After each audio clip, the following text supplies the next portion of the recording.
Among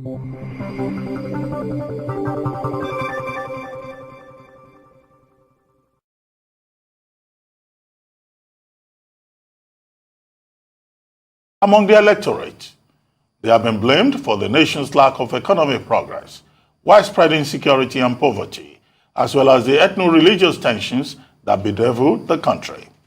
Critics are of the view that if the political parties present themselves as candidates or present them as candidates in the next general election, voter turnout could decline to a record low due to voter apathy. The solution is for political parties to field candidates that are visionary, energetic, and are ready to initiate new ideas and policies that will engender development, peace, and unity. Now, joining us to discuss the state of the nation's democracy and the leadership quest as Nigerians prepare to head to the polls in 2023 is Najatu Muhammad, a rights activist and member of the ruling All Progressives Congress. Thank you for joining us, Ms. Muhammad, and good morning. Thank you. Good morning. Good morning. Well, I mean, you listen Good morning. Yeah. You listen to that introduction. We are all concerned about 2023, and I've listed some of the concerns that have been expressed by Nigerians. The quality of candidates that are showing up. Some people even say, well, they are not even sure that election will be credible enough.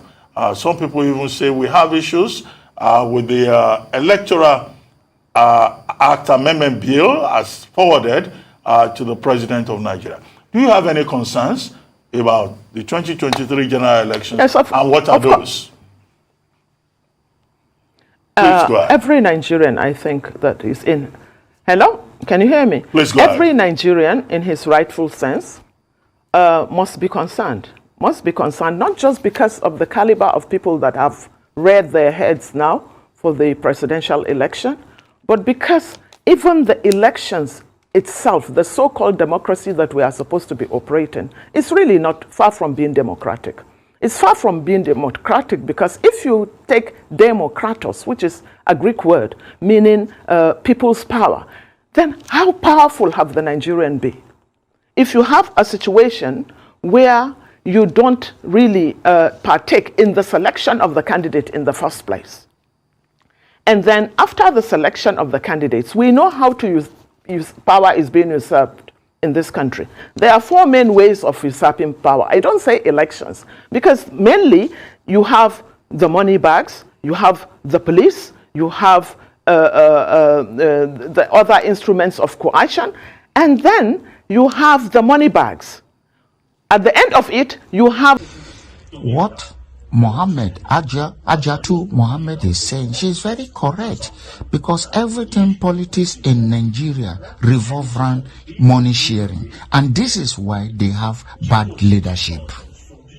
The courts to enforce this. So you can begin to talk of democracy in which people do not even have the right or the know-how, they don't partake in policy makings.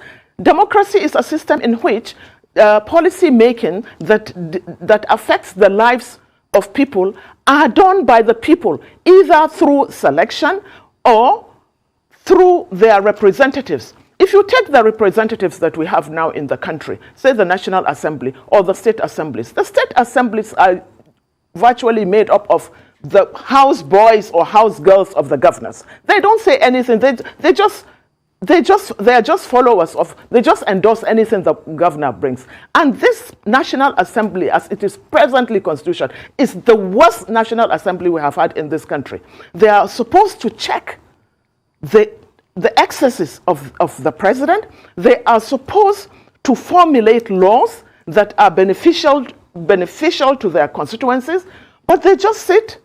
It's just about how they make money and how to please and appease the president. They just are waiting for the president to say... She is making sense on this aspect, because the House of Senate is full of ex-governors of every state. And there's no checks and balances. The Senate was supposed to probe the president how spending is being made. According to some group saying that even the biscuit they buy to entertain guests, biscuit and tea, they spend millions of naira. which is not supposed to be. How could they be spending millions on biscuit?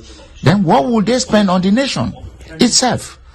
So the checks and balances is no longer in place because they employ or elect their cronies to be in the House of Representatives and the House of Senate. Like I said before, the House of Senate is full of ex-governors.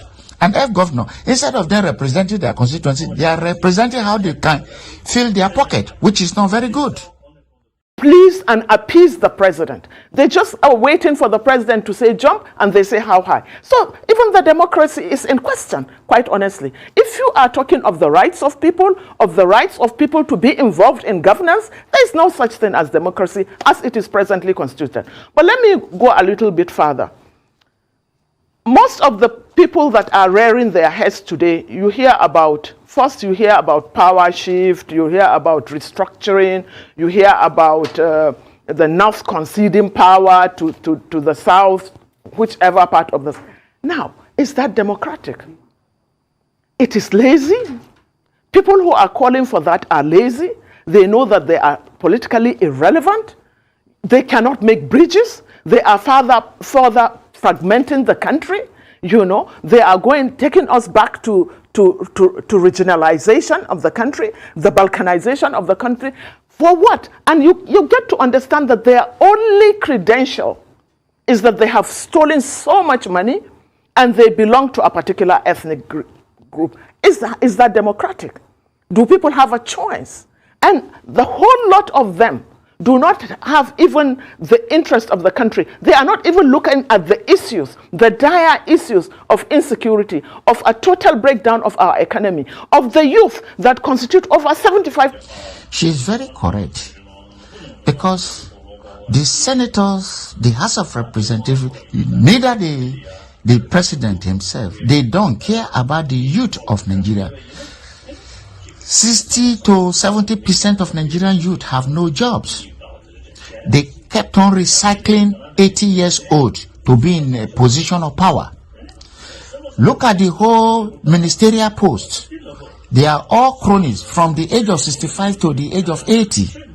There is no single young man with a master's degree that is nominated to that post, that have fresh ideas, fresh knowledge, new innovation, you know. So most of the people they put in those positions, they don't even know how to type on a computer. How can we move forward in Nigeria when these kind of things exist? So these are things they have to look into when they are voting the next coming election, which is taking place on February 25th. The youth that constitute over 75% of the population of this country that have been abused, made redundant, they are not nurtured, they are not even part of any kind of, they are not even in governance. So in a situation where the youth, who are actually the energy source, who are actually they are the gauge through which you can judge any country. You know, their integrity, their intelligence, their wisdom is what gauges a country. But if you have a situation where over 80% of your youth are ill-educated, they have been turned into vagabonds, they are not even respected by either the government or the so-called elders, they don't even think...